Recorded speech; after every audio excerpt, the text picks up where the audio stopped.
同學，你哋好啊！知道咧，啱啱你哋外出去咗聖雅各福群會嘅力行工場參觀喎。我想問你哋做咗啲乜嘢啊？首先我哋去咗嗰度參觀嘅，咁我見到佢哋喺度做緊包裝嘅嘢啦，跟住佢哋接埋啲雜誌，跟住擺喺啲信封度上去其他學校度俾啲學生睇。同埋我哋都參觀咗一個木工場，可以俾佢哋用木嚟製作一啲藝術品啦，例如聖誕樹同埋獎牌。我哋咧都同會員一齊整風車，我哋喺風車嗰啲扇葉上面畫咗啲好靚嘅畫，跟住就成一個好靚嘅風車。我當初以為啲智障人士佢哋突然間大嗌啊，又摸下人哋。我同嗰個會員一齊整風車嗰陣時，我發現嗰啲會員原來佢哋好善良同埋好溫柔，仲問我叫咩名。同埋我都本身以為咧，佢哋係冇乜禮貌啦。咁我仲以為佢會摸人嘅膊頭啦，但係冇諗過呢個活動之後，原來其實佢哋好有禮貌啦，同埋都冇我想象中差喎。呢啲工場可以俾智障人士工作同埋製作啲藝術品，我覺得好好。首先咧，我哋去啟雅學院同啲智障人士一齊去喺玻璃上塗鴉啦。咁呢個事情就俾我哋知道係智障人士同我哋係人人都係相等嘅。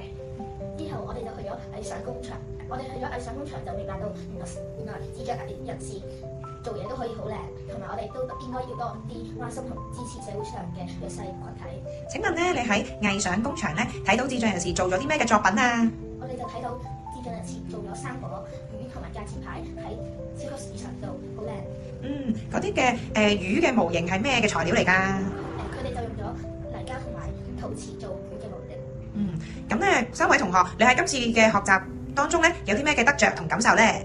我嘅感受係好開心，因為我見到嗰啲視障人士真係好有需要幫助，但我知道佢哋嘅恩典係同我哋嘅人生一樣。我覺得其實智障人士係以前我係覺得佢哋係冇能力去做我哋普通人做到嘅事啦，需要人去協助佢哋啦。但係咧，而家我就參觀之後咧，我就發現咧，其實智障人士只要去努力去學事情，就可以同我哋普通人差唔多。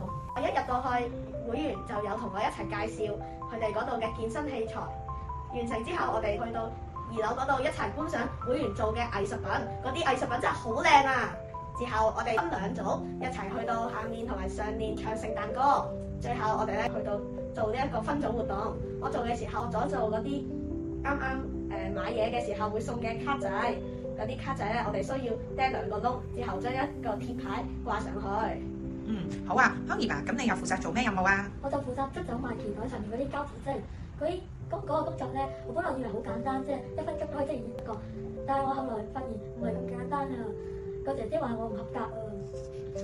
咁請問你哋兩位咧喺今日嘅探訪入邊有啲咩嘅感受同得着啊？好，咁我明白到咧，人人都係平等嘅，我哋要尊重他人，亦都唔可以睇小佢哋。